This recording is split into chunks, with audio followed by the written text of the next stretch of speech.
Bonjour tout le monde et bienvenue sur cette nouvelle vidéo de aupère.com. Je m'appelle Mélissa et aujourd'hui je vais tout simplement vous parler de mon expérience au pair que j'ai pu réaliser dernièrement en Corée du Sud mais également en Angleterre et en Chine. C'est parti. Donc premièrement, être au pair, comme vous pouvez le savoir, c'est un échange culturel, c'est-à-dire que on va dans une famille d'accueil dans leur pays, donc ça peut être partout dans le monde, en Amérique, en Asie, peu importe, ou même en Europe. On va dans leur famille et tout simplement, on vit avec eux, ils nous partagent leur quotidien et nous, on partage notre quotidien avec eux, tout en tout simplement apprenant un peu plus de chacune de nos cultures.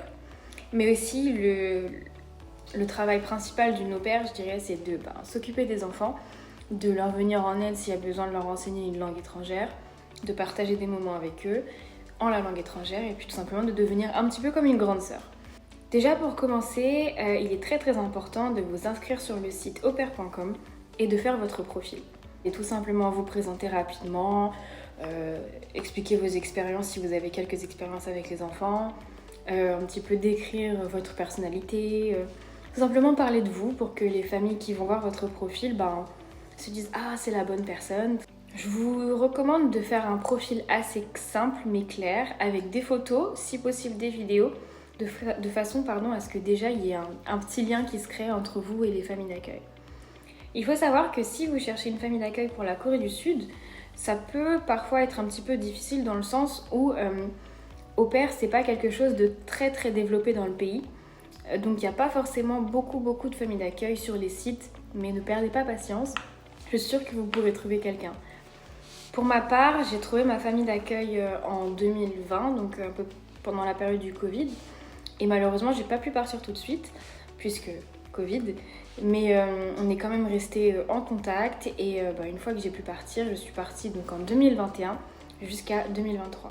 Lorsque vous rencontrez des familles qui vous plaisent, n'hésitez pas à leur envoyer un message et tout simplement leur dire bonjour, je m'appelle, je suis très intéressée par votre profil, à vous présenter dans ce message, mais une présentation assez rapide, et à possiblement engager un appel vidéo ou quelque chose comme ça. Les appels vidéo sont nécessaires pour moi. Tout simplement, c'est ce qui va vous permettre de rentrer en contact direct avec la famille d'accueil, de comprendre leurs attentes et aussi donner les vôtres. Vraiment essentiel. Si vous avez l'occasion d'en faire plus d'un, je vous conseille d'en faire plus d'un, de poser les questions que vous avez à poser. Et puis voilà, normalement tout devrait bien se passer. Petite parenthèse, si vous voulez faire fille au pair en Corée du Sud, je pense qu'il est très important d'avoir de très bonnes bases en anglais. Généralement, les familles cherchent des personnes qui parlent assez bien l'anglais pour pouvoir l'enseigner à leurs enfants. Donc voilà, vous n'avez pas besoin d'être bilingue, mais je pense qu'avoir de très bonnes connaissances en anglais, ce sera nécessaire. Encore une fois, quand vous êtes en contact avec les familles, n'hésitez pas à poser des questions.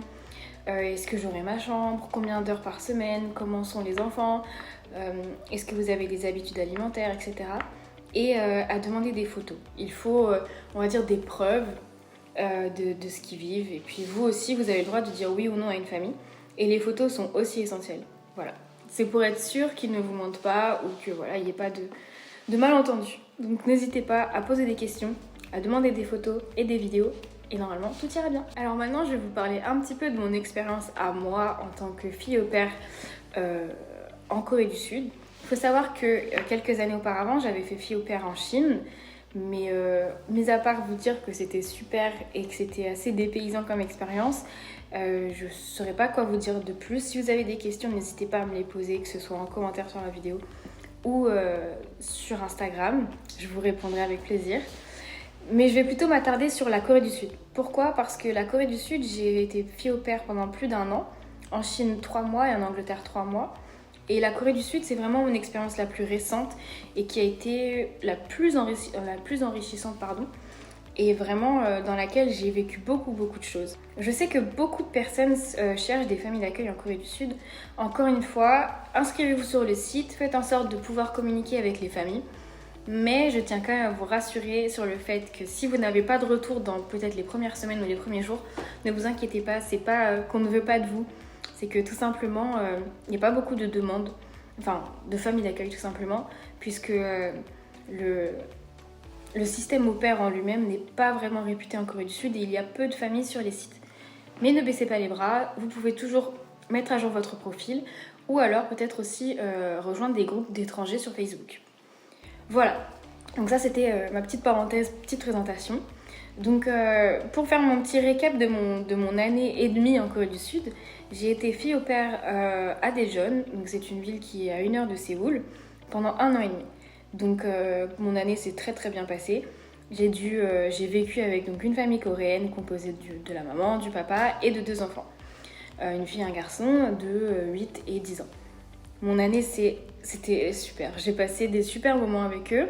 Je devais principalement leur enseigner l'anglais, en jouant, en parlant dans la vie de tous les jours. Et voilà. Comme je vous ai dit, le système de filles au pair n'est pas vraiment réputé en Corée du Sud, donc j'ai jamais rencontré d'autres au pair sur place, mais j'ai pu quand même me faire des amis, suivre des cours, etc. Pour partir en Corée, il vous faudra généralement un visa, donc c'est une autre parenthèse, on va dire, qu'il faudra que vous voyez par vous-même, puisque les familles sont pas souvent au courant, mais ça c'est votre mission, on va dire, de vous occuper du visa. Je vous recommande, si vous êtes français ou européen, de tout simplement faire un PVT, donc un programme vacances-travail, qui vous permettrait d'exercer votre job d'au pair pendant 1 an sur le territoire coréen. Sans visa, c'est vrai que ça risque d'être compliqué. Il faut savoir que au pair en Corée du Sud, du coup, c'est limité à 25 heures semaine, avec un certain argent de poche, etc. Mais voilà, normalement, tout devrait bien se passer. Renseignez-vous pour les visas, si vous avez une durée... Si vous souhaitez par exemple rester 1 an maximum, 6 mois ou peu importe, voilà, la famille va pas forcément vous diriger vers les visas, c'est vraiment à vous de vous en occuper. Mis à part ça, la famille doit quand même gérer quelques trucs, tout simplement, qui vont un petit peu vous soulager si jamais. Il faut savoir que la famille va être la personne qui va payer la carte SIM, qui va vous payer votre assurance sur le territoire. Ils vont aussi vous offrir une chambre dans leur maison, c'est dans leurs obligations. Et voilà, et tout faire pour que vous vous sentiez comme un membre de la famille, comme une sœur ou un frère. Et voilà. Généralement, les familles sont assez ouvertes d'esprit, si je peux vous rassurer là-dessus. Pour ma part, j'ai jamais eu de problème avec ma famille, ça s'est très très bien passé. J'avais un petit peu peur au niveau de la nourriture, mais là-dessus, il n'y a pas eu de souci. Et voilà, la vie sur le territoire coréen, c'était super. Et j'espère que beaucoup d'entre vous auront l'occasion de tout simplement partir, que ce soit en voyage ou en tant qu'au pair. Alors je sais que beaucoup d'entre vous vont se dire mais quand on part en Asie, il y a certainement des côtés négatifs, des moments où on se sent, où la culture est différente, etc. Donc je vais vous donner mon point de vue à moi. Après je sais que pour beaucoup ça peut changer, mais pour ma part je me suis toujours sentie très à l'aise. Voilà, j'ai jamais eu de mauvaises expériences au niveau de la culture. J'avais des appréhensions, j'avais peur de tomber dans une famille qui par exemple était très stricte avec les enfants, ou alors avoir des enfants qui n'ont pas le temps de jouer, ou qui rentrent très très tard, etc. Et c'est vrai qu'au final, j'ai pas du tout vécu ça. J'ai été, que ce soit en Chine ou en Corée d'ailleurs, dans des familles qui m'ont toujours accueilli les bras ouverts. Je me suis toujours sentie comme un membre de la famille, un petit peu comme une grande sœur. Et là-dessus, voilà, je préférais rassurer parce que c'est vrai que quand on part en Asie, on peut avoir peur d'un certain décalage au niveau de la culture. Après voilà, comme je vous ai dit au tout début, il est très très important de communiquer avec la famille avant même de partir et de voir si tout simplement vous êtes sur la même longueur d'onde. Donc voilà, j'ai fini un petit peu mon récap de cette expérience au pair. Si vous avez d'autres questions, évidemment, n'hésitez pas à me les poser en commentaire, j'y répondrai avec plaisir. Ce que moi je retiens de mon expérience d'au pair, c'est que c'était génial, c'était incroyable, le temps est passé très très vite. Je suis quand même restée de novembre 2021 jusqu'à avril 2023 et vraiment c'était incroyable, que ce soit au niveau de ma famille d'accueil, des enfants ou de tout simplement mon expérience sur place. J'ai vraiment... voilà, le temps est passé très très très très vite et c'était super. Encore une fois, c'était ma 3e expérience en tant qu'au pair.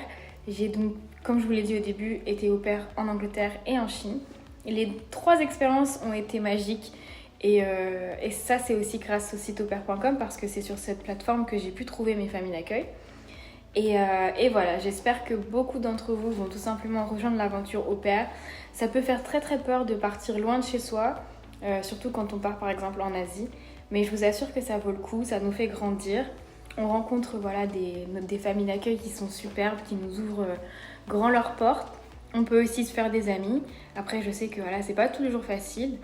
Et puis on apprend la langue, la culture, etc. Et c'est vraiment très très enrichissant. D'ailleurs, pour les cours, si ça vous rassure, il faut savoir qu'en Corée du Sud, peu importe la ville où vous serez, les villes proposent des cours gratuits dans leur centre pour les étrangers, où vous serez du coup capable de suivre des cours de coréen.